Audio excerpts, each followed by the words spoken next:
ជ្រកនៅបាតសមុទ្រក្តីពួននៅក្នុងភ្នំក្តីការបង្ហាត់បង្រៀនព្រានប្រដៅអប់រំដែលគ្មានមធ្យោបាយល្អពលគឺគ្មានវិធីសាស្ត្រករុកុសលឡាក់ទាំងនេះជាដើមឈ្មោះថាកិច្ចការដែលប្រកបដោយអំពើឥតប្រយោជន៍ព្រោះលទ្ធផលទាំងឡាយតែសម្រេចដោយការធ្វើគឺការងារប៉ុន្តែការងារនោះត្រូវឲ្យចំចំណុចត្រូវគន្លងទំនងដំណើរផងដែរបើធ្វើខុសទំនងក៏ជាអំពើឥតប្រយោជន៍ទៅវិញពលគឺរមែងមិនបានផលសមតាមប្រាថ្នាទេព្រោះគេមិនដែលបានផលល្អពីការបួងសួងបន់ស្រន់មិនដែលជាសះស្បើយចាករោគព្រោះប្រើអសត់ខុសនោះឡើយបើខំតែប្រកបការឥតប្រយោជន៍បែបនោះក៏មិនខំពីប្រើពេលវេលាព្យាយាមបង្រៀនសត្វកបឲ្យចេះនិយាយដោយសត្វសេកនោះឡើយព្រោះការសន្មត់កត់សម្គាល់ថាគេអាចប្រើពេលវេលាបង្រៀនសត្វសេកឲ្យចេះនិយាយភាសាមនុស្សបានហើយសត្វកបក៏ជាបក្សីដូចគ្នានឹងសេកណាក៏បង្រៀនមិនចេះបើគិតយ៉ាងនេះហើយខំប្រើពេលបង្ហាត់សត្វកបឲ្យនិយាយច្រើនរយច្រើនពាន់ដងក៏ដោយក៏អត់បានផលឡើយព្រមតែខូចពេលទៅទេថែមទៀតប៉ុន្តែជួនកាលគេទុកការធ្វើការងារដែលឥតប្រយោជន៍នោះ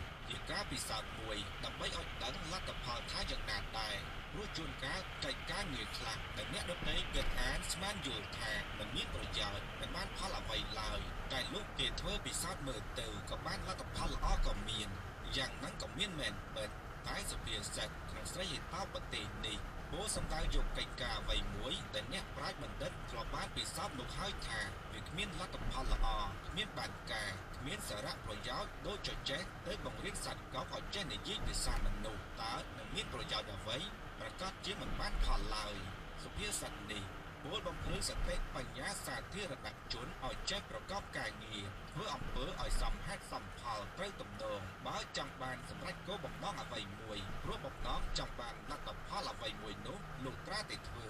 ការធ្វើនោះសោតក៏លោកតែត្រូវទំនងកន្លងប្រយោជន៍ដែរបើធ្វើខុសទំនងកន្លងហេតុក៏នាំឲ្យខូចវេលាទោះព្យាយាមតស៊ូបដូរផ្ដាច់យ៉ាងណាក៏ដោយក៏គ្មានលទ្ធផលផ្ដល់ប្រយោជន៍អ្វីឡើយចប់ប្រធានបទទី9តែប៉ុណ្ណេះប្រធានបទទី10មនុស្សលោកតែងផ្អៀងទៅតាមដំណើរហេតុដែលកន្លងទៅហើយមិនជឿទុកចិត្តស្រីផ្កាមាសដែលគេបានឲ្យឧបទេសគេបានទូលមានល្អហើយមិនគិតយកព្រះធម៌ជាប្រមាណដូចគេមិនជឿទុកចិត្តព្រាហ្មណ៍ដែលធ្លាប់កាប់សម្លាប់គោភាសិតទី10នៃការគប់មិត្តការប្រព្រឹត្តរបស់មនុស្សទោះផ្នែកល្អក្តីអាក្រក់ក្តីតែធ្លាប់សម្ដែងចេញមកតាមកាយវិការចិត្តជាការបង្ហាញឲ្យអ្នកដទៃស្គាល់យល់ថាជាមនុស្សល្អឬមនុស្សអាក្រក់ប៉ុន្តែជួនកាលមនុស្សអាក្រក់អាចប្រែក្លាយខ្លួនជាមនុស្សល្អឬមនុស្សល្អអាចคล้ายទៅជាមនុស្សអាក្រក់ក៏មានមនុស្សធ្លាប់ប្រព្រឹត្តអាក្រក់ទោះវិលមកប្រព្រឹត្តល្អពេកក៏មតិនៃជនដទៃមិនងាយជឿទុកចិត្តងាយឡើយដែលសុភាសិតខាងលើពោលបំភ្លឺដល់រឿងនេះដោយអធិប្បាយតទៅមនុស្សទាំងឡាយតែងកត់សម្គាល់ថាមនុស្សនេះល្អឬអាក្រក់វាយវេឬត្រង់ក៏មកពីធ្លាប់ឃើញដឹងឮធ្លាប់ជួបប្រទះថាមនុស្សនោះធ្លាប់ប្រព្រឹត្តមកពីមុនបែបណាមនុស្សនោះធ្លាប់ប្រព្រឹត្តអំពើកុហកភូតភរបោកប្រាស់បំបត្តិប្រវាញ់ធ្លាប់លួចប្លន់ធ្លាប់ប្រព្រឹត្តប្រហើនកោងកាចធ្លាប់ប្រើអំណាចសង្កត់សង្កិនញាប់ញីស៊ីជាអគៀមឆ្អឹងអ្នកដទៃធ្លាប់ធ្វើចិត្តឆេវឆាវសាហាវយំខ្នងធ្លាប់ស៊ីសំណូកយកសំណែនធ្លាប់ប្រព្រឹត្តអនាចារខុសច្បាប់ទម្លាប់ផ្សេងដោយការប្រព្រឹត្តដែលគេធ្លាប់ដឹងឮឃើញយ៉ាងនេះគេក៏ចងចាំកំណត់កត់ទុកក្នុងចិត្តថាជាមនុស្សខលខូចខូខើទុច្ចរិតតាមការធ្លាប់ប្រព្រឹត្តរបស់បុគ្គលនោះដូច្នេះបើទុកជាខ្លួនធ្វើរឹតសុភាពរៀបសារឬប្រព្រឹត្តរៀបសារកិរិយាស្រគត់ស្រគំប្រើសម្ដីសម្ដែងចិត្តល្អសប្បុរសយ៉ាងណាក៏ដោយតែធ្លាប់ដឹងកិរិយាប្រព្រឹត្តរបស់ខ្លួនពីមុនមកគេមិនងាយជឿទុកចិត្តឥតសង្ស័យថាខ្លួនជាមនុស្សល្អនោះឡើយព្រោះគេទៀងតាមដំណើរហេតុដែលកន្លងទៅហើយសូម្បីជននោះបានកែប្រែចិត្តគំនិតពីខ្មៅទៅសពីទុច្ចរិតទៅសុចរិតពីខលខូចទៅត្រឹមត្រូវពីប្រហើនកោងកាចទៅជាស្លូតបូតពីអាចោតទៅជាអាចារ្យពិតក៏ដោយមនុស្សទាំងឡាយមិនងាយជឿទុកចិត្តស្និទ្ធស្នាលថាជាមនុស្សល្អសុចរិតចិត្តបត់នោះឡើយព្រោះគេធ្លាប់កត់សម្គាល់យល់ដឹងឃើញច្បាស់លាស់ថាខ្លួនធ្លាប់ប្រព្រឹត្តទុច្ចរិតពីមុនមកដូចជាគេមិនជឿទុកចិត្តស្រីពេស្យាកាមាសតែធ្លាប់ប្រព្រឹត្តពេស្យាចារលួចកាយចំណាយសាច់ ឈានការមารំចំពោះបុរសទាំងឡាយគឺជាអ្នកជោគជាំជក់ចិត្តប្រព្រឹត្តចាយក្នុងរឿងនោះយូរណាស់មកហើយលុះពេលក្រោយគេបានឲ្យឧបទេសគឺទូនមានព្រានប្រដៅអប់រំបញ្យលឲ្យញាក់ភ្ញាក់កំណើតកើតកំណត់គិតឃើញថារបររបស់នាងទៀបថោកស្មោកគ្រោកមិនសមរម្យឬខំលះបង់វាចាក់វាចេញពីបេសយាចារ្យនោះប្រព្រឹត្តខ្លួនជាស្ត្រីត្រឹមត្រូវដោយស្ត្រីអ្នកល្អទាំងឡាយយ៉ាងនឹងក៏ដោយក៏គេមិនងាយជឿឬគេមិនងាយទុកចិត្តព្រាមដែលជាអ្នកធ្លាប់សម្លាប់កាប់សម្លេះគោលោកបានទទួលការអប់រំជាពិសេសនោះសិលធម៌ព្រមអ្នកវិហារធម៌ក៏លះបង់ការសម្លាប់គោដោយអាណិតអាសូរទៅវិញយ៉ាងនេះក៏គេមិនជឿទុកចិត្តងាយងាយឡើយការមិនជឿទុកចិត្តយ៉ាងនេះភាសិតនេះដៅថាព្រោះគេមិនគិតយកព្រះធម៌ជាប្រមាណបានសេចក្តីថាគេមិនពិចារណាឲ្យល្អិតអន់ថាធ្វើម៉េចមនុស្សក្នុងលោកដ៏ច្រើនគង់មានអ្នកខ្លះភាំងភ្លាត់ទៅប្រព្រឹត្តថោកទាបបាបចង្រៃតែអ្វីក្នុងលោកក៏មិនទៀងទាត់ដែរអាចប្រែប្រួលបានជួនកាលមនុស្សអាក្រក់ខ្លាយជាមនុស្សល្អ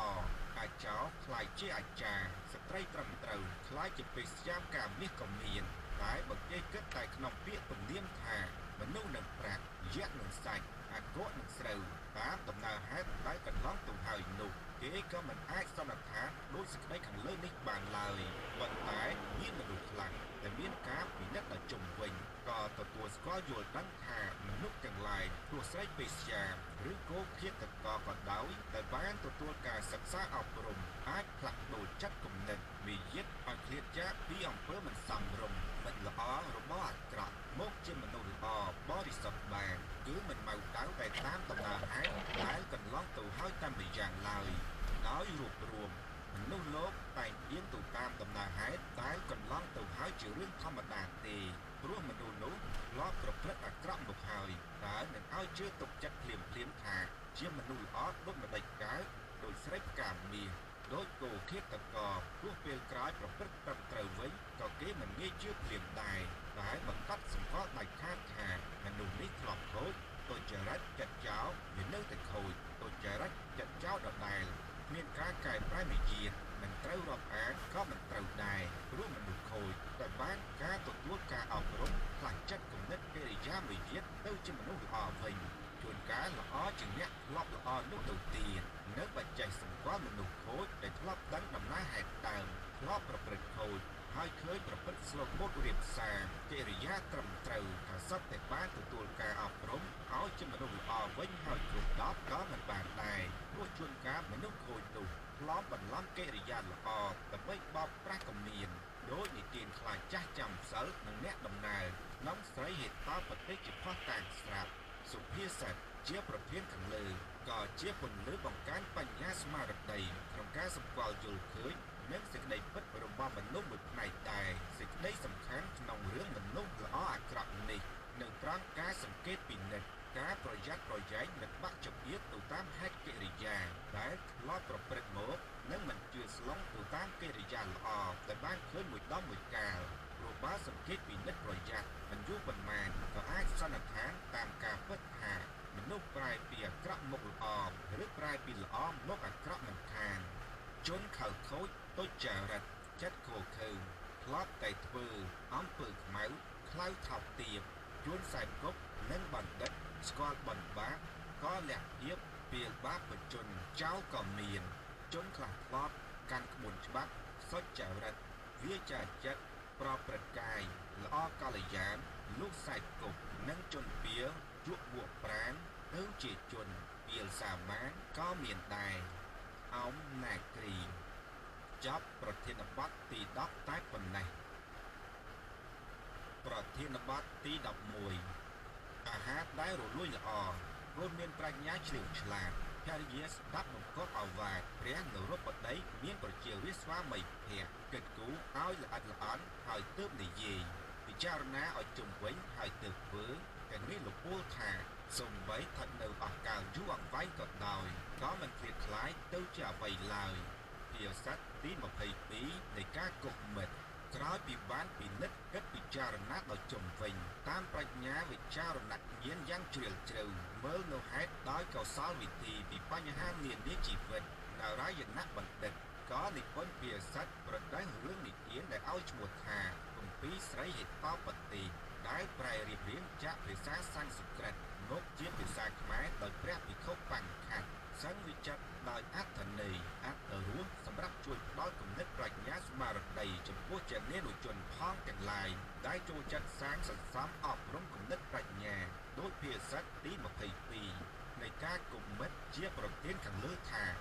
អាហារដែលរលួយល្អឡាច់ក៏មិនធៀបឆ្ងាយទៅជាអ្វីឡើយតើមានអត្ថន័យដូចម្តេចសុភាសិតនេះនិយាយបំភ្លឺឲ្យឃើញនៅវត្ថុ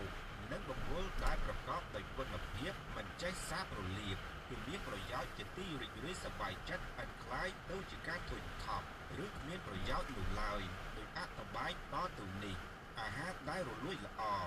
បាយសម្លនំចំណីក៏ដោយដែលគេបរិភោគចូលក្នុងពោះហើយលើកធាតុបានរំលាយឲ្យរលាយរលួយល្អមិននៅទាំងដុំក៏ជាគុណប្រយោជន៍យ៉ាងប្រសើរចំពោះរាងកាយគឺនាំឲ្យកើតទៅជាឈាមឆាប់រហ័សផ្សព្វផ្សាយទៅពីពេញសរីរាង្គកាយคล้ายទៅជាកម្លាំងកំហែងទទួលទានដំណេកលុកស្រួលនាំឲ្យមានសុខភាពកូនមានប្រាជ្ញាឆ្លៀវឆ្លាតមតិតាដែលមានសេចក្តីឆ្លៀសវៃឆាប់ស្គាល់យល់ន័យចងចាំចំណាំចំណេះទាំងឡាយដែលសិក្សាបានដោយឆាប់រហ័សក្តី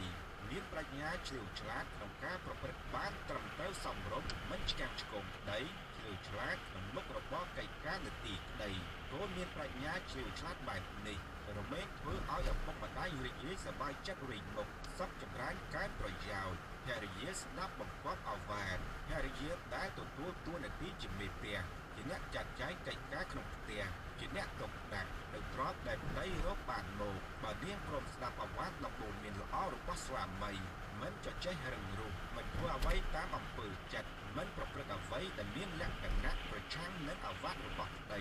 ស្ត្រីជាភរិយាបែបនេះរមែងបណ្ដាសេចក្តីសុខសប្បាយរីករាយឲ្យកើតឡើងចំពោះស្វាមីចំពោះខ្លួនឯងនិងសង្គមគ្រួសារមិនកើតការប្រេឆាមានចំនួនជាដើមព្រះនរបតីមានប្រជារាស្ត្រស្វាមីភក្តិព្រះមហាក្សត្រដែលគ្រប់គ្រងប្រទេសពលរដ្ឋដោយទស្សពិតវិជ្ជធម៌បណ្ដោះបណ្ដាលសេចក្តីសុខចម្រើនកើនប្រយោជន៍សេចក្តីត្រជាក់ត្រជុំឲ្យកើតឡើងចំពោះប្រជារាស្ត្រតែងកើតសេចក្តីស្នេហាស្វាមីភក្តិចំពោះព្រះអង្គរមែងរុងរឿងកើនដោយប្រកតិនាមប្រកតិយុគពងពោះថ្លៃថ្លាអាចចាត់ចែងការងារទឹកដីបានដោយស្រួលព្រោះប្រជារាស្ត្រមានសេចក្តីស្មោះត្រង់ចំពោះព្រះអង្គរួមគប់រូបកម្លាំងកសាងប្រយោជន៍តាមមាគ៌ារបស់ព្រះអង្គព្រោះចិត្តស្នេហាស្វាមីភក្តិនោះគិតគូរឲ្យល្អិតល្អន់ហើយទើបនិយាយគឺថាការនិយាយនៃជនណាដែលបានពិនិត្យគិតពិចារណាជាមុននឹងគុណនឹងទោសនៃសម្ដីដែលខ្លួនត្រូវនិយាយចេញទៅនោះទាំងមើលកលៈទេសៈនិងបុគ្គលដែលខ្លួននិយាយជាមួយដោយគិតយ៉ាងល្អិតល្អន់ជាមុនថាសម្ដីដែលខ្លួននឹងនិយាយទៅនេះសមគួរឬទេមានប្រយោជន៍ឬឥតប្រយោជន៍ឲ្យទោសឬឲ្យគុណពេលវេលានេះកន្លែងនេះ